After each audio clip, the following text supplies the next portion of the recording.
kind of have a plan for this. So Colorado Springs Police Department Chief Adrian Vasquez will talk first, followed by Colorado Springs Mayor John Suthers, District Attorney Michael Allen, and Colorado Springs Fire Department Chief Royal will also have some words. I'll then come back up. We'll take a couple of questions in regards to the information that we share with you today. Please understand that this is very early in a complex and ongoing investigation, so there are some things that we simply cannot talk about for various reasons. There were some questions that I was asked earlier this morning when we did our initial briefing on scene. I wanted to provide some of that information to you guys now. The initial call for service, which is what we define as when a citizen calls in to the communication center at the Colorado Springs Police Department, was received at 11:56 and 57 seconds p.m. last night. The initial officer was dispatched at 11:57 p.m. The first officer arrived in the area at 12 a.m., and the suspect was detained and subsequently taken into custody at 12:02 a.m. Please understand that all of the numbers that we are providing are preliminary. They are changing. We have had additional people drive themselves to the hospital. So everything that we're giving you is the information we have at this moment to the best of our knowledge, but it is subject to change. If you were not at the initial briefing, the numbers will be shared with you again today. With that, I will have Colorado Springs Police Department Chief Adrian Vasquez.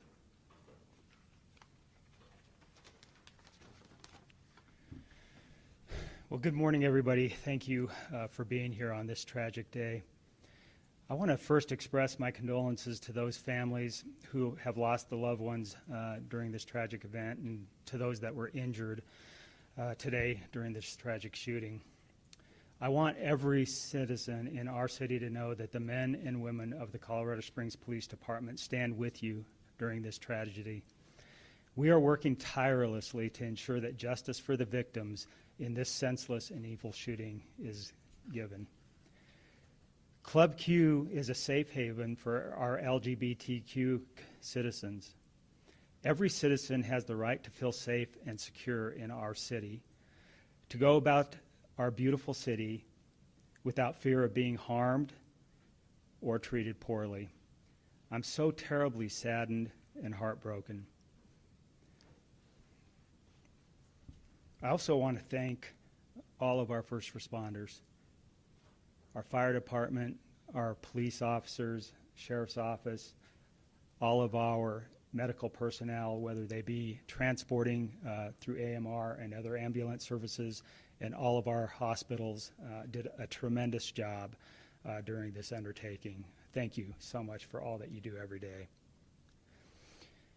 We are actively processing the scene at Club Q. Initial evidence and interviews indicate that the suspect entered Club Q and immediately began shooting at people inside as he moved further into the club.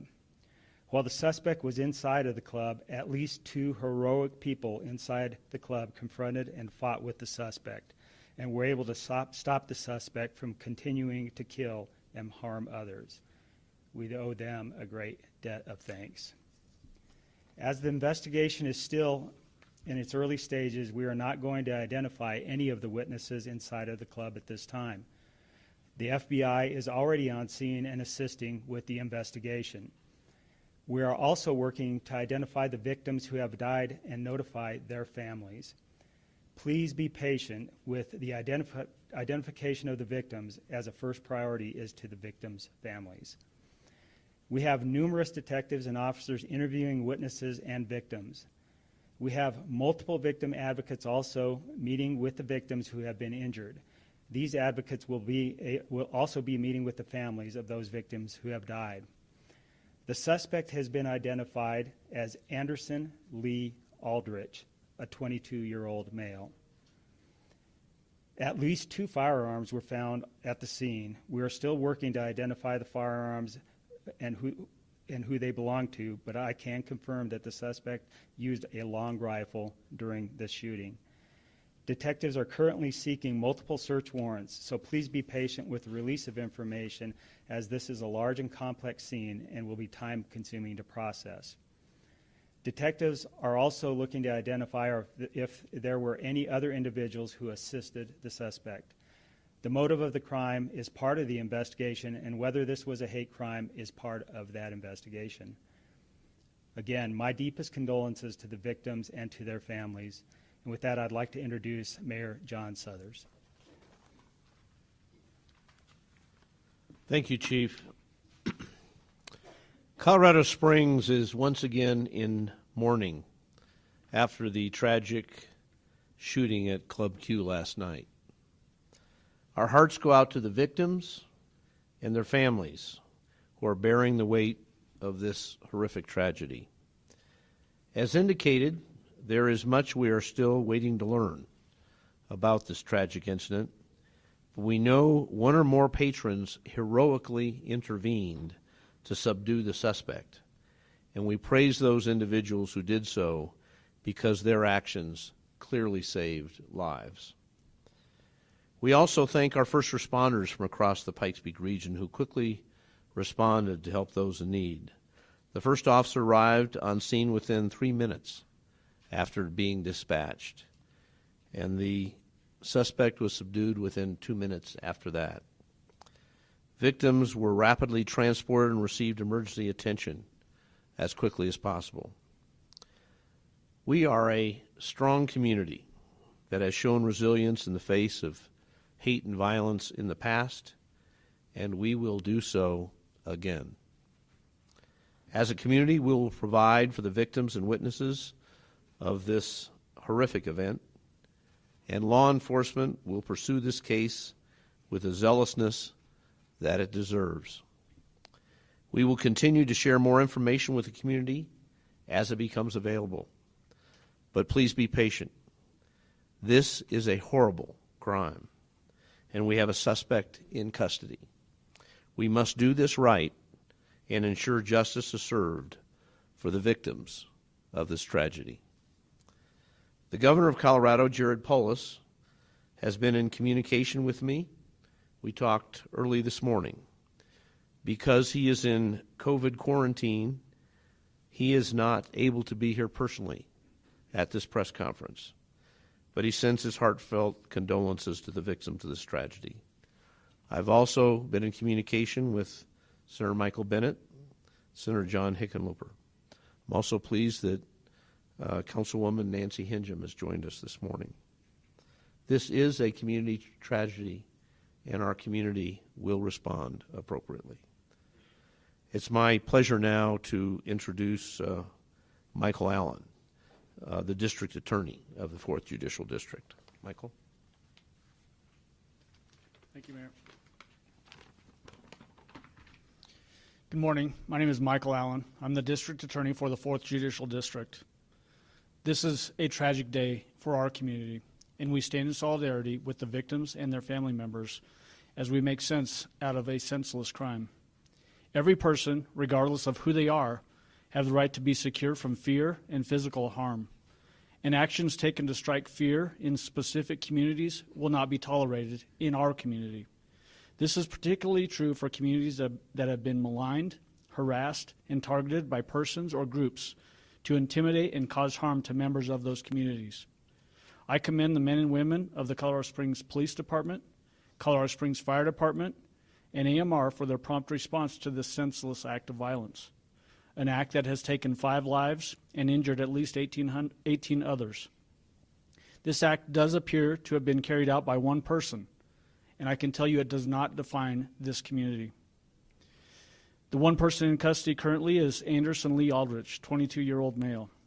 If additional suspects are identified and arrested, we will share that information with the public at the appropriate time. This will be a coordinated effort with representatives from federal, state, and local law enforcement agencies. There's a lot of work to be done to ensure this investigation is thorough and the eventual prosecution effort is both fair and firm. We will work closely with our law enforcement partners and the victims of this crime and their family members to achieve justice in this case. I can promise you that the DA's office will put together a strong team, and we will work tirelessly to achieve justice on their behalf. At this stage, the DA's office is serving in a support role as the investigation unfolds. In the coming days, the case will be transferred officially to our office, and we will work closely with CSPD to determine the appropriate level of charges for all identified suspects. There's obviously a natural tension in cases that receive intense public interest for information, while also recognizing the need for a fair judicial process. Investigative agencies and my office will share only certain allowable information during the investigation and subsequent prosecution effort, while also being diligent in answering the need for information by this community. I want to reassure the community that there is no ongoing threat that we are aware of, and that we will put every effort into holding any perpetrators involved with this horrific act accountable. At this point, I would be glad to introduce Colorado Springs Fire Department Chief Randy Royal. Thank you. Again, I'd like to echo the fact that this was a sad night and a terrible day for our community. I do want to give a shout out and thanks to the police department for their actions. We have a great working relationship with them, but their actions directly made an impact on saving lives. And part of that was we have direct communications with the CSPD when we're on those scenes. And as soon as they had the suspect in custody, we were able to move our folks in there, our paramedics and firefighters, to start triaging and treating patients. We did not do it alone. An event like this takes the whole community, and we additionally used some regional partners. We had transports from American Medical Response, from CSFD units, from county units, which included Monument, Falcon, Fountain, and security ambulances as well. And they also helped us cover the rest of the city while this event was going on. Additionally, there were a few police cruisers that transported patients. And this is all to the benefit of the survivability of the men and women that we were working on. With those patients, we dispersed them to 3 different hospitals. Penrose Hospital received 7 of the patients. Memorial Central received 10, and Memorial North received 2. Our units were dispatched about 7 minutes, or arrived on scene about 7 minutes after notification. And again, with the Colorado Springs Police Department subduing the victim quickly and getting him cleared for us to come in a lot of circumstances like this, it would have been probably twice as long for us to get in there and start treating. And this one is as soon as we were on scene, we were able to move in there. Thank you again for the time.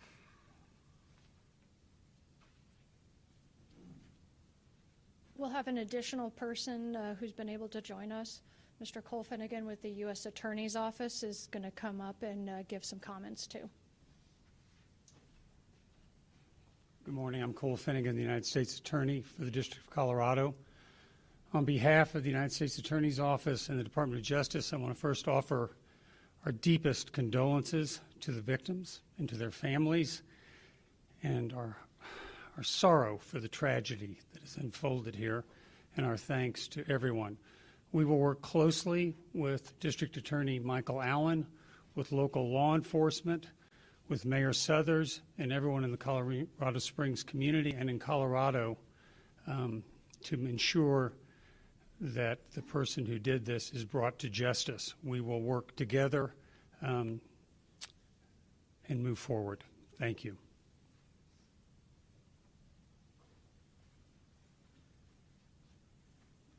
So at this time, we'll take questions. I would also like to acknowledge that FBI ASAC, Leonard Carollo, is here, as well as representatives from Penrose Hospital, if there are questions that would be specifically and best answered by them.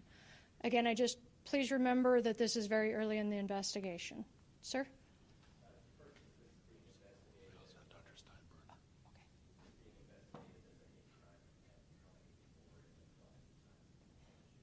So the question was, is this being investigated as a hate crime, and how many people were in the club at the time of the shooting? Both of those are part of the investigation. With it being so early, we're not at a point where we can label this investigation as that. That's part of the investigation. How many people is part of the investigation as well? There were numerous officers who initially responded. We had 39 patrol officers who responded from all 4 of our patrol divisions to this. They have interviewed numerous people along with the detectives, but having an actual number of how many people were in there will take a bit. Ma'am? Was the shooter previously known to the FBI or to CSPD through any previous criminal actions or reports or anything like that? Their interactions with law enforcement will also be part of the investigation.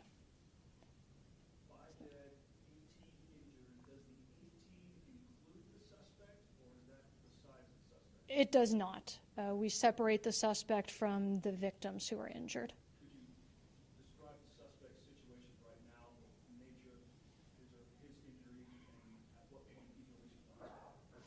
So when he would be released is a medical decision.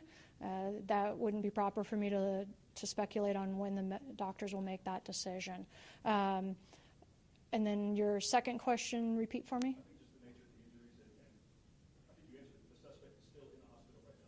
Correct. They are at a local hospital. And the extent of injuries, I do not have. Yes. Or if they were injured, to our knowledge, they were not. We're still trying to identify and speak to everybody.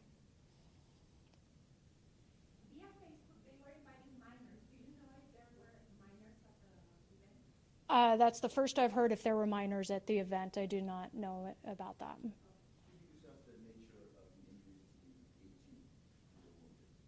Yes. Well, sir, would you like to come up for Penrose and speak to them? And then we also have somebody to be able to speak from UC Health Memorial Hospital, Dr. Steinbrenner. Hello, I'm Dr. Bill Plouth, Chief Medical Officer for Penrose Hospital, and this my colleague, Dr. David Steinbrenner, we work CMO together of UC Health. quite a bit. So. Correct. So I can speak for Penrose Hospital. We've taken care of 7 members of our community. 2 remain in critical care, but are in excellent hands. The other 5 patients mainly had extremity injuries, and 2 have already been treated and released back to the community, and then the others have been admitted to the hospital or are still undergoing treatment for that.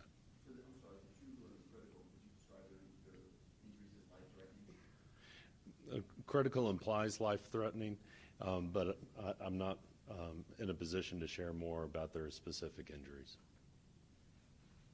Very similarly, we take care of the patients. They go into the ICU. They have injuries from multiple gunshot wounds and the like. What the nature of those injuries are, though, we're all precluded from talking about because of HIPAA and the requirements to keep confidentiality about that, but we do want to give you some information that we have. Both trauma teams at both hospitals were spun up and responded. The ERs responded, and we're able to take care of this very rapidly and get the patients taken care of as well as we could at the time. So, how many patients did you have? We ended up having 10 total. We are currently taking care of 10 patients in the hospital right now, as I understand it. No, we do have patients in critical condition as well, but like anything else, it's a moving target, and there's a lot of personal information about people, so we try to keep that to a minimum, but we have people that we're taking care of, and we have all of our physicians actively taking care of everybody as appropriate depending upon their injuries.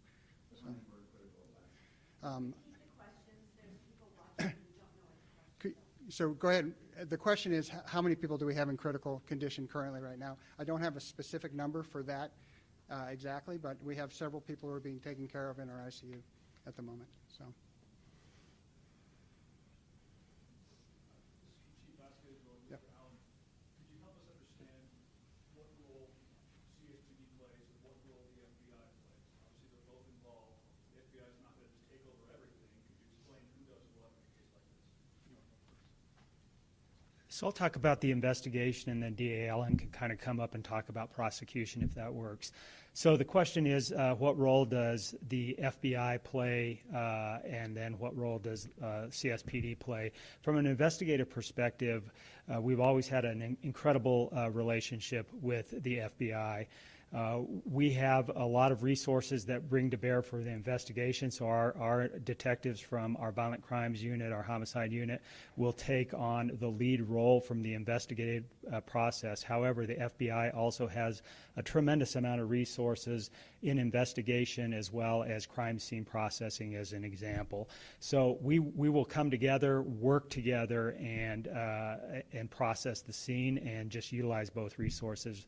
However, CSPD is the lead from an investigative perspective, and then DA Allen can speak on prosecution.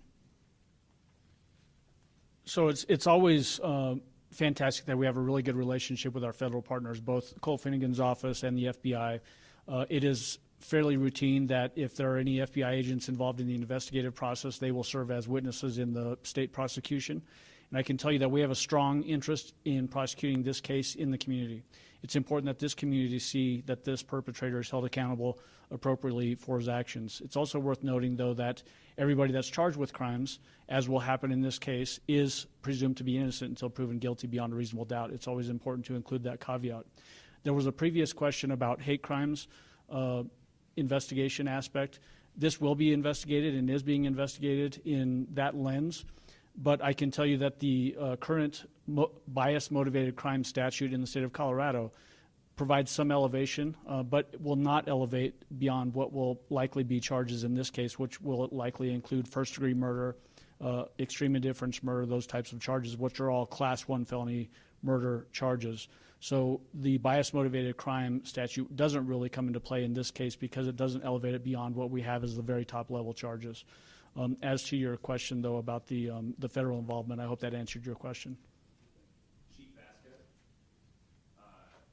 so there was an Anderson Lee Aldrich involved in a bomb threat in the Morrison Ranch neighborhood in 2021.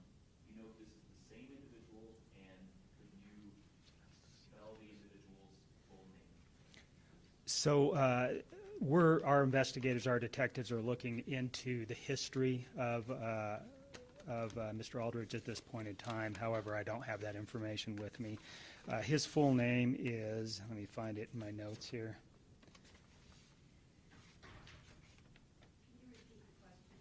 Yeah, the question is, in essence, were there other investigations prior to this one with this individual? And yeah, his name is Anderson Lee Aldrich, Aldrich, a 22-year-old male. I don't.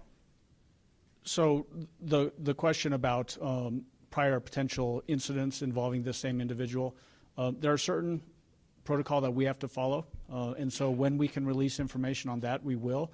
There's no further information that we can release as it relates to the prosecution investigation, as it relates to any prior cases of interest.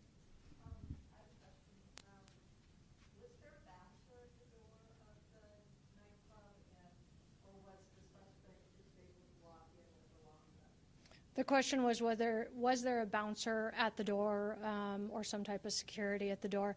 That'll be part of the investigation. And as far as the suspect is concerned, has there been anything alarming that you guys have seen on his social media that would indicate why he would do something like this? That was worded very similar to the motive for it, just was it posted on social media? And again, that'll be part of the investigation. Sir? Lieutenant, can you just confirm me, all 18 injuries, they were shot? No one got trampled or anything of that nature? We do have some injuries that were as a result of people fleeing. I don't know for sure that all 18 were shot.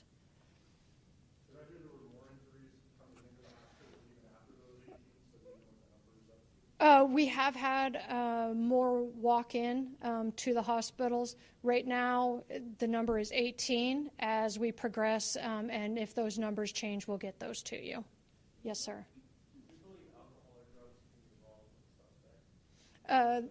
Sorry, the question was, are there alcohol or drugs involved with the suspect? That would be part of the investigation.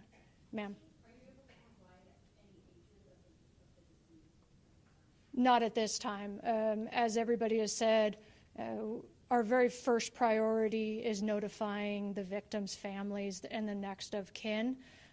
Once that's done, the process in our state is that the El Paso County Coroner's Office will determine cause and manner of death, but we will get that information out as quickly and as reasonably as we can with respect to the family. You're fine. The question was how many shots were fired. That'll be part of the investigation. That would not be something that we would be at liberty to say at this point in time, but it is part of the investigation, is any statements that the suspect or any witnesses say. Yes, sir.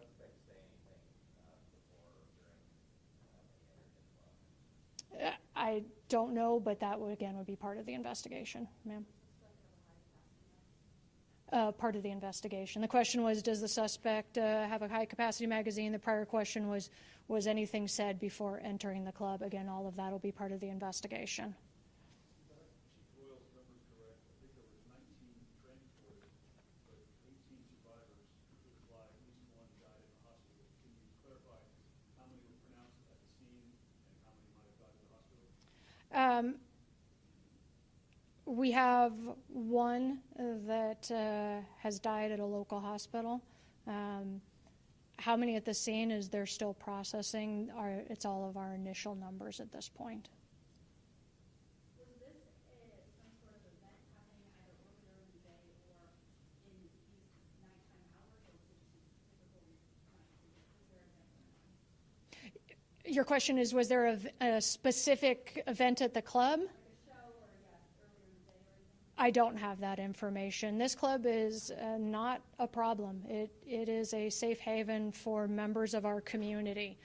So we are all shocked and saddened that this occurred here this last night. Describe the event in 2021 at Worston Ranch, where this suspect possibly was involved. It seems like you all have had interactions with this man before. So I believe DA Michael Allen already addressed any prior or past contact with law enforcement, and as I said, all of that's part of the investigation. Anything else specific to what we've shared today? So if you can please follow our Twitter account, we will be sending out the next time we're going to have updated information, and if that's going to be released through a press conference or through a news release.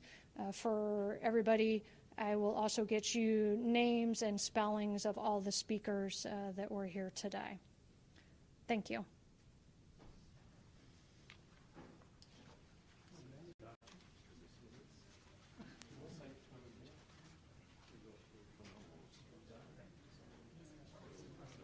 I'm sorry, say let me get back to you. Okay. I don't think we are ready to release specifically the date of birth, but I will let you know. Okay, can you announce just the round, the chip number? Oh, yes. A bunch of them were live. So, yeah, I was going to do that